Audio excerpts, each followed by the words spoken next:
Dr. Sarah Mitchell was about to tell Ellen DeGeneres the most impossible story she'd ever heard, about a family that defied time itself.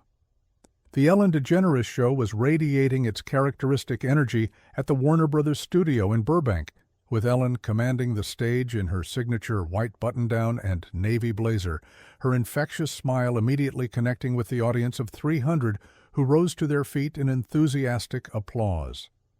The familiar studio atmosphere embraced everyone present, featuring its iconic blue sky backdrop with fluffy white clouds and swaying palm trees, while the famous white chairs with their sleek black wooden legs sat ready for another afternoon of extraordinary human stories. "Welcome back, everybody," Ellen called out as the opening music faded, her voice carrying that perfect blend of curiosity and warmth that had made her show a destination for the most remarkable stories in the world. Today I'm going to share something with you that's going to challenge everything you think you know about aging, about genetics, and about what it means to be human. What I'm about to tell you sounds like science fiction, but it's completely real, and it's happening to one family right here in America. The studio buzzed with anticipation as camera operators adjusted their positions and the production team prepared for what they sensed would be one of the most unusual segments in the show's history. It was Thursday afternoon, and the energy in the room reflected the kind of electric curiosity that preceded Ellen's most mind-bending conversations. In the green room, Dr. Sarah Mitchell sat quietly beside 52-year-old David Chen and his 24-year-old son, Michael. But looking at the three of them, it was impossible to determine who was the geneticist, who was the father, and who was the son, because David looked like he was in his early 30s, while Michael appeared to be approaching 40. Dr. Mitchell, a leading genetic researcher at Stanford University, had been studying the Chen family for 3 years, trying to understand a genetic anomaly that seemed to violate everything science understood about human aging.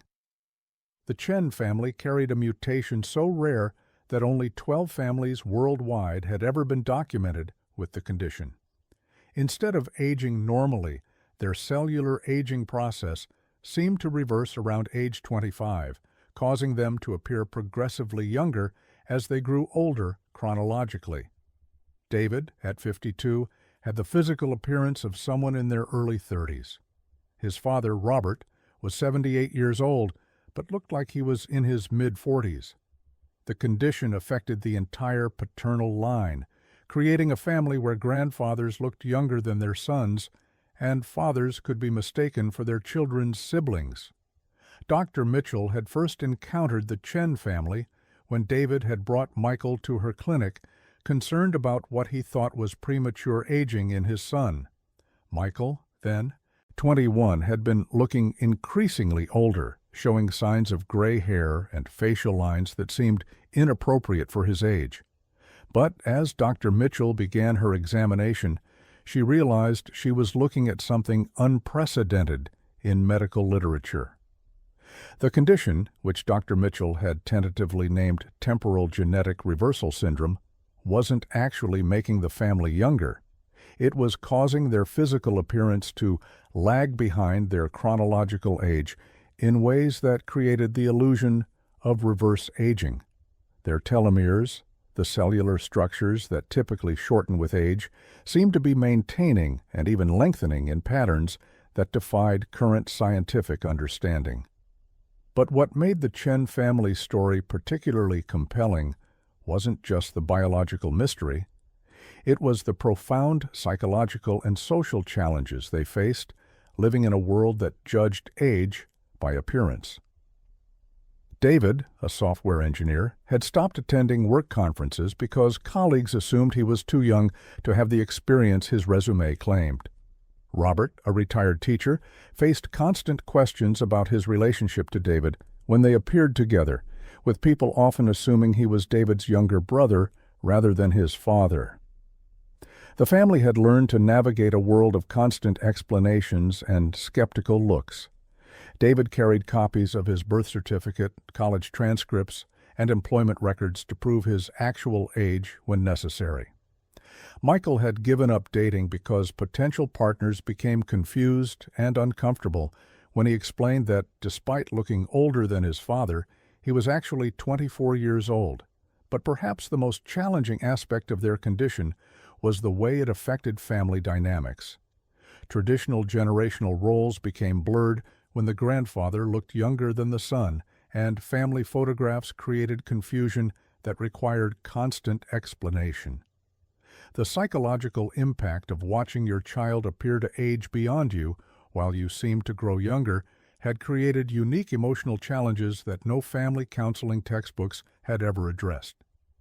Dr. Mitchell had been working with the Chen family not just to understand their genetic condition, but to help them develop coping strategies for the social and emotional complexities their situation created.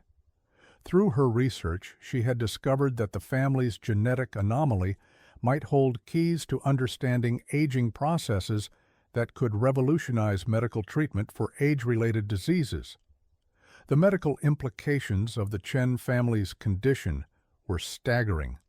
Their cells showed resistance to typical aging markers, their cognitive function remained sharp across decades, and their physical health metrics consistently tested at levels far younger than their chronological ages. But Dr. Mitchell had also discovered that the condition came with its own challenges. Their immune systems seemed to operate differently, and they required specialized medical monitoring to ensure their health remained stable. What had brought Dr. Mitchell and the Chen family to Ellen's attention was a recent breakthrough in her research. She had identified the specific genetic markers responsible for their condition and had begun developing treatments that might help other families with similar mutations. But more importantly, her work had revealed insights into the aging process that could potentially benefit everyone. The Chen family had agreed to share their story publicly for the first time because they hoped their experience could help other families dealing with genetic anomalies feel less isolated. They had spent years hiding their condition, making excuses, and avoiding social situations that might lead to uncomfortable questions. Now they were ready to embrace their uniqueness and use their situation to advance scientific understanding. A production assistant appeared at Dr. Mitchell's side.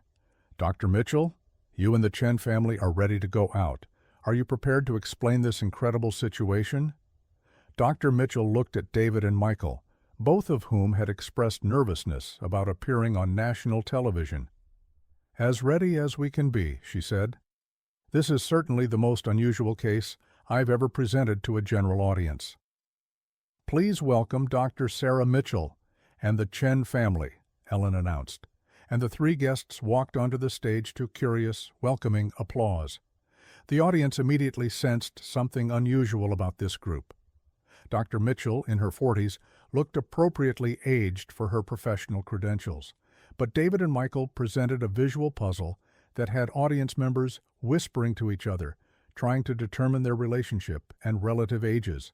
"Hi, everyone," Ellen said warmly as they settled into the expanded seating arrangement. "Dr. Mitchell, thank you for being here, and David and Michael, thank you for sharing your story." Now, I have to start by asking our audience, looking at David and Michael, who do you think is the father and who is the son? The audience responded with a mixture of uncertainty and confused murmurs, clearly unable to make the determination based on appearance alone. Ellen turned to the Chen family. "David, you're the father, correct?" "Yes," David replied, his voice carrying the confidence of someone accustomed to this conversation.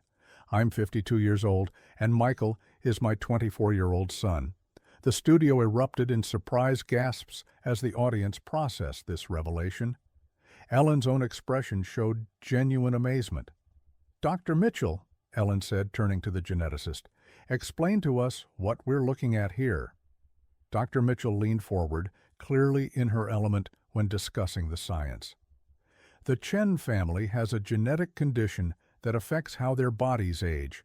Instead of aging normally, their physical appearance seems to lag behind their chronological age, creating what appears to be reverse aging. David looks like he's in his early 30s, but he's actually 52. Michael appears to be approaching 40, but he's only 24. Ellen shook her head in disbelief. This sounds like science fiction. How is this possible? The condition affects their cellular aging process, Dr. Mitchell explained. Their telomeres, the structures that typically shorten as we age, seem to maintain themselves and even lengthen in ways we don't fully understand yet. It's as if their biological clocks are running at a different speed than their chronological age. The audience was completely silent, absorbed in this explanation of a phenomenon that challenged basic assumptions about human biology. Ellen turned back to David. "What's it like living with this condition?" David smiled ruefully. "Challenging, to put it mildly. People constantly question my qualifications at work because I look too young to have 25 years of engineering experience. I've had to carry documentation to prove my age in professional situations." "And Michael," Ellen said gently, "this must be difficult for you too?" Michael nodded. "It's confusing for everyone, including me sometimes. I look older than my father, but I'm actually 28 years younger than him. Dating is impossible, because how do you explain to someone that despite appearances, you're actually much younger than your dad?" Ellen was clearly moved by the emotional complexity of their situation. "This isn't just about looking different. This affects every aspect of your lives." "Exactly," David said. "Family photos are confusing. Social situations require constant explanation, and we've learned to avoid certain activities because they lead to uncomfortable questions we're not always ready to answer." Dr. Mitchell added, "But there's also the positive aspect. The Chen family's condition is helping us understand aging in ways that could benefit everyone. Their cells show remarkable resistance to typical aging markers, and studying their genetics could lead to breakthroughs in treating age-related diseases." Ellen leaned forward with interest. "So this condition that creates social challenges could actually help other people?" "Potentially, yes," Dr. Mitchell confirmed. "The insights we're gaining from studying their genetics could revolutionize how we approach aging and age-related diseases. David and Michael are essentially providing us with a window into how human aging could work differently." Ellen stood up and moved to sit closer to the Chen family. "David and Michael, why did you decide to share your story publicly?"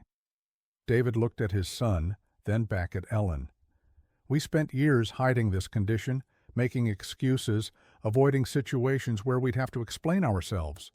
But we realized that hiding wasn't helping anyone, including us. If our experience can help advance scientific research or help other families dealing with genetic anomalies feel less alone, then sharing our story is worth the discomfort." Michael added, "We want people to understand that being different doesn't mean being wrong. Our family might not age the way other families do, but we love each other the same way. We support each other the same way. We're still a family, just one that happens to defy conventional expectations about what aging looks like." Ellen turned to address the camera directly. "Ladies and gentlemen, the Chen family is reminding us that human diversity extends far beyond what we typically consider normal. They're showing us that science still has mysteries to solve, and that sometimes the most extraordinary discoveries come from the most unexpected places." The audience rose to their feet in spontaneous applause, recognizing that they had witnessed something truly unprecedented, a family whose very existence challenged fundamental assumptions about human biology. Ellen looked back at Dr. Mitchell. "What's next for your research?" "We're working to identify other families with similar conditions and developing treatments that could help manage some of the challenges this genetic variation creates," Dr. Mitchell said. "But we're also studying how the insights from the Chen family's genetics could be applied to help people aging normally live healthier, longer lives." Ellen pulled a letter from her jacket pocket. "The Chen family, I have something for you. This show wants to contribute $50,000 to Dr. Mitchell's research program, specifically to help families like yours get the support and medical monitoring they need. The Chen family was visibly moved by this generosity. David wiped his eyes as he said, "This will help so many families who are dealing with genetic conditions that make them feel like outsiders. Thank you." The episode aired exactly as it happened, becoming one of the most discussed segments in Ellen Show history. Within hours, Hotker aging backwards was trending worldwide as viewers shared their amazement and support for the Chen family's courage in sharing their story. But the real impact came from the scientific and medical communities. Dr. Mitchell's research received increased funding and attention, leading to the identification of several more families with similar conditions worldwide. The Chen family became advocates for genetic diversity and helped establish support networks for families dealing with unusual genetic conditions. 6 months later, the Chen family returned to Ellen's show with an update that brought even more hope. Dr. Mitchell's expanded research had led to breakthrough discoveries about aging mechanisms that were already being applied to develop new treatments for Alzheimer's disease and other age-related conditions. "Any regrets about going public with your story?" Ellen asked during the follow-up interview. "None at all," David said with confidence. "Hiding who we are wasn't protecting us, it was just making us invisible. Now we can help other families and contribute to scientific research that might help everyone understand aging better." Michael added, "We learned that being different isn't something to hide from. It's something that can make the world more interesting, more diverse, and sometimes more hopeful. Because sometimes the most profound scientific discoveries come not from laboratories or textbooks, but from families brave enough to share the ways they don't fit conventional expectations." The Chen family had spent years feeling like outsiders because they aged differently, only to discover that their difference might hold keys to helping everyone age better. In a television studio that day, a family that defied time became a symbol of scientific possibility, and audiences around the world were reminded that human diversity extends far beyond what we can see, touching the very mechanisms that make us who we are across the decades of our lives.